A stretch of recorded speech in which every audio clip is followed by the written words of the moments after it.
آج ضرورت اس بات کی ہے کہ آپ صلی اللہ علیہ وسلم کہ ان صحابہ کرام پر اگر کوئی تنقید کرتا ہے تو ہمیں پھر میدان میں آنا پڑے گا، ان کی دفاع کی بات کرنی پڑے گی۔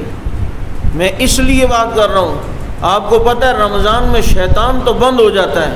لیکن شیعہ بند نہیں ہوتا، کیونکہ اس کے اندر کا جو شیطان ہے وہ جاگ رہا ہوتا ہے۔ ہمارے لوگ بھی جو ہے نا وہ بے وقوف بن جاتے ہیں، امین شہیدی کو ایک چینل پہ بٹھا دیتے ہیں اور وہ آگے سے تقیہ کر رہا ہوتا ہے، ہم اس قرآن کو مانتے ہیں، او بھائی کم از کم جو ادھر مولوی بیٹھے ہوئے وہ تو آگے سے یوں نہ کیا کریں، واہ واہ جی ماشاءاللہ جی سبحان، آگے سے یوں بیٹھا کرو، اس کو اتنی مشکوک نظروں سے دیکھا کرو کہ اسے پتہ چلے کہ یہ مولوی جان رہے ہیں کہ میں تقیہ کر رہا ہوں اور جھوٹ بول رہا ہوں، کیونکہ ان کے ہاں مذہب میں تقیہ یہ واجب ضروری ہے کہ دوسروں کو بے وقوف بنانے کے لیے دل میں کچھ اور زبان پہ کچھ ہو۔ یہ سارے شعبدے بازیاں جو یہ ادھر اور پھر میڈیا پر آ کر ہم یہاں ان کی حقیقت بتاتے ہیں، میڈیا ان کو صاف کرتا ہے، ان کو بٹھا کر ان کا دل کچھ ہوتا ہے، زبان کچھ ہوتا ہے،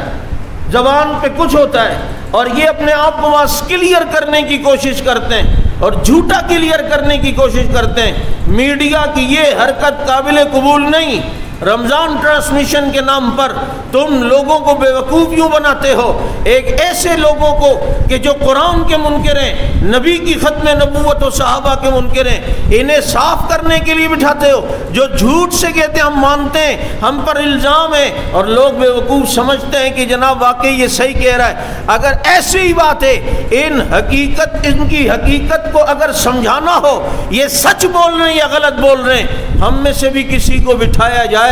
انشاءاللہ العزیز بلی کو تھیلے سے پھدک کر باہر نہ نکالیں، ہمارا نام بھی پھر حق نواز کے فرزندوں میں نہ لینا۔ ہم پھر انہیں بتائیں گے کہ جناب تمہاری حقیقت کیا ہے اور تم یہاں پہ کچھ اور بول رہے ہو۔ یہی پرسوں ایک بدبخت نے سولجر بازار میں مہدوی نام کا ایک بدبخت بڈھا ٹانگے بدبخت کی قبر کے اندر ہے اور تنقید صحابہ پہ کر رہا ہے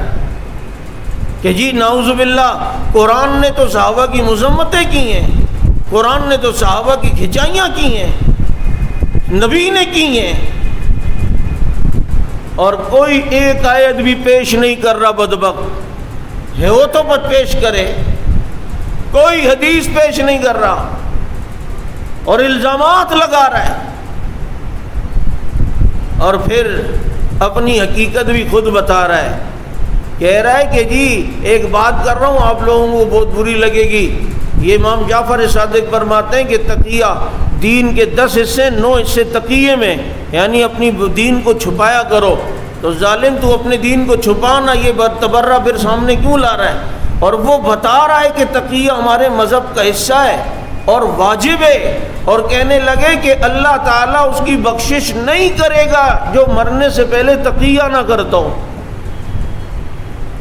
ہم کہیں تو تم کہتے ہو نہیں ایسی بات نہیں ہے، وہ خود کہہ رہے ہیں۔ اس بدبخت کی سولجر بازار میں ہونے والی توہین اور گستاخی، ہم انتظامیہ کو کہتے ہیں فوراً اس بدبخت کے خلاف ایف آئی آر کٹوائی جائے اور ایف آئی آر کاٹی جائے، ان کو زیادہ سر پہ نہ چڑھاؤ۔ اگر ایسا نہیں ہوتا تو ان رمضان کے دنوں میں بھی انشاءاللہ یہ صحابہ کے دیوانے نمائش چورنگی پہ دھرنا دے کے دکھائیں گے،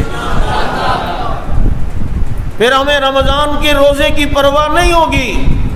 ہم صحابہ کی محبت میں اسی پیاس میں آئیں گے، کیونکہ وہ ہمارے مستقبل کو بچانے کے لیے بدر میں بھی روزوں کی حالت میں آئے تھے۔